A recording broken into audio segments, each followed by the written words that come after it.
Olá, meu nome é Lara e eu faço parte do Núcleo de Proteção Ambiental Cerrado Vive, com a Alessandra, um grupo aqui em São Carlos, no interior de São Paulo. E há cerca de 10 anos a gente tem trabalhado na tentativa de proteger, especialmente fragmentos de cerrado aqui da nossa cidade e da nossa região.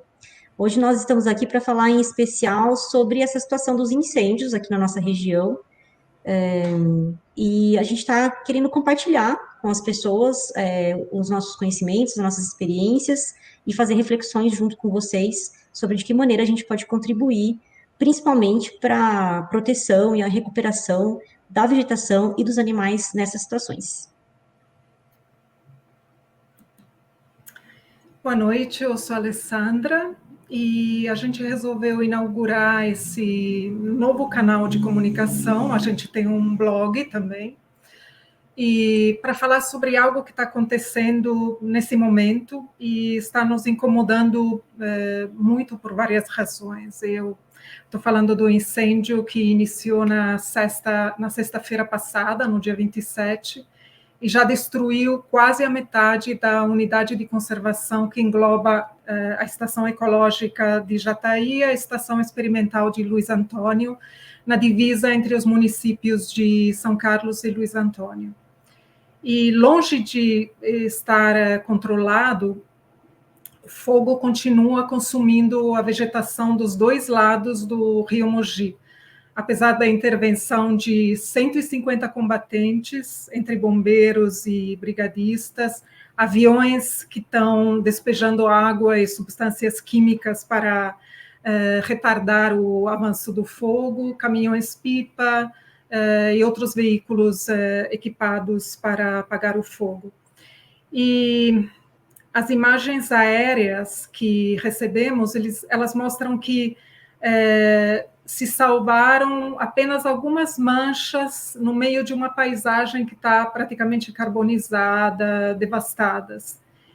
E em uma conversa com o Matheus, que é um ecólogo especialista em fauna de cerrado em situações de incêndios florestais, ele nos disse que o que torna mais difícil combater o incêndio que está devorando essa mata é justamente aquilo que torna a mata mais preciosa, é a extensão dessa mata e sua continuidade. E a gente está falando aqui do maior fragmento de cerrado do estado de São Paulo, são 11 mil hectares, é praticamente 15% da área urbanizada de São Carlos, em termos de extensão, de uma mata contínua, e em alguns pontos inexplorada. Ela é habitada por animais icônicos desse sistema de vida, que é o cerrado, e nesses lugares inexplorados não chegam estradas que poderiam servir como aceros e por onde poderiam transitar os vigias e passar os caminhões de bombeiros. E ela também é circundada por pastagens e canaviais, que são culturas que são muito vulneráveis a queimadas e incêndios. A gente não sabe ainda onde iniciou esse incêndio, mas o fato que tenha atingido as duas margens do rio pode significar que o fogo tenha sido ateado em vários pontos e que depois tenha se alastrado rapidamente devido à secura do tempo e ao vento também. De fato, nessas condições é preciso de muito pouco para deflagrar um incêndio com consequências desastrosas. E o último que aconteceu foi em 2021 e destruiu praticamente 30% da unidade de conservação. Portanto, aconteceu poucos anos atrás, né? Teria sido provocado por um homem que ateou fogo no lixo acumulado próximo da mata, né?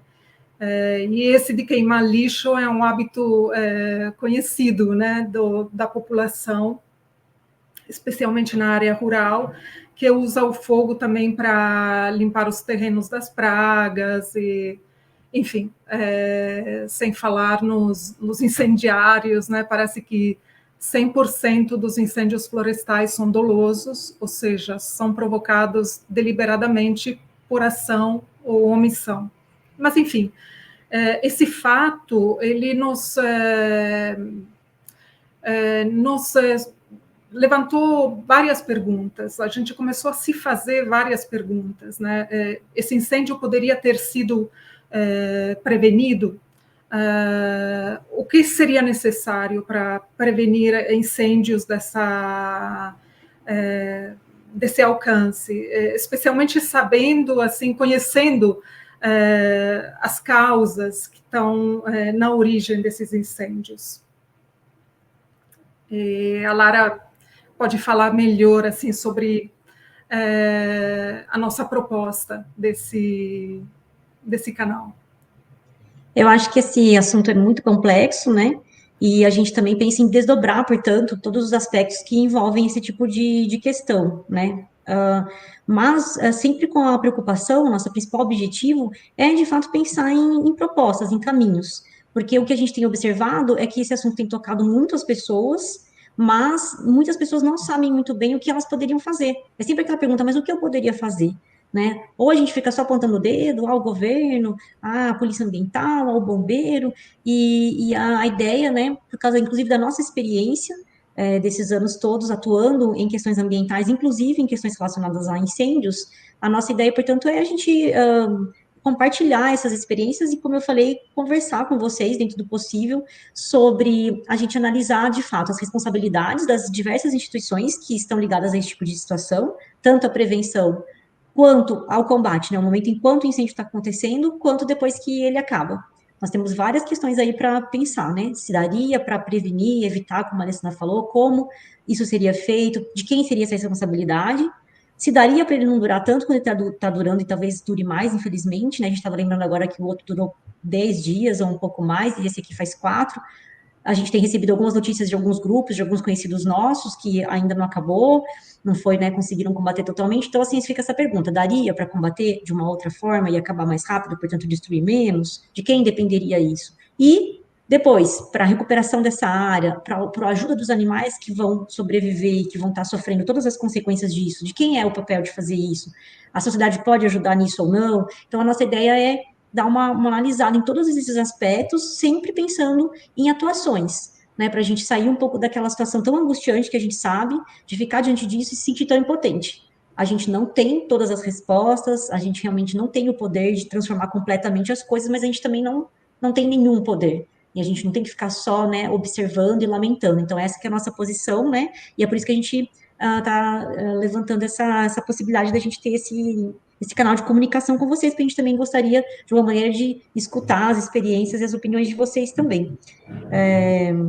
Mas basicamente é isso. A gente pretende fazer novos vídeos em breve, nos próximos dias, e começar a analisar isso junto com vocês, esses aspectos. Por enquanto, a gente sabe que no caso da sociedade, o que está acontecendo é algumas pessoas preparadas e habilitadas estão podendo ir até o local para contribuir, inclusive agora com o resgate dos animais que sobreviverem, com a alimentação dos animais, né, levar água e comida para os animais que sobreviverem naquela área. E também está sendo arrecadado verbas para auxiliar os combatentes, porque, como a Alessandra falou, são 150 pessoas, entre os próprios profissionais e provavelmente voluntários, que agora já estão ficando sem água, sem alimento. Então, a gente não vai divulgar agora isso, né, esses canais, mas a gente pode fazer isso nos próximos dias, ou também vocês podem buscar de que maneira isso pode ser feito. Por enquanto, tem uma pessoa lá da cidade mesmo que tem um Pix, por exemplo, só para dar um exemplo dessas possibilidades, que é o que a gente está fazendo aqui, né? E que está fazendo essa compra de água e comida para os brigadistas, e algumas pessoas estão se mobilizando para, por exemplo, comprar frutas e alimentos que possam ser levados para os animais, para essas pessoas que vão estar habilitadas e autorizadas a entrar nesses locais. Então, é só um exemplo do que está sendo feito, e isso também suscita na gente, assim, infelizmente, provavelmente isso aconteça novamente, por causa, né, da situação que a gente tem vivido atualmente, e então suscita também a nossa vontade de como que a gente pode se organizar cada vez melhor como sociedade para que essa nossa resposta seja realmente eficiente.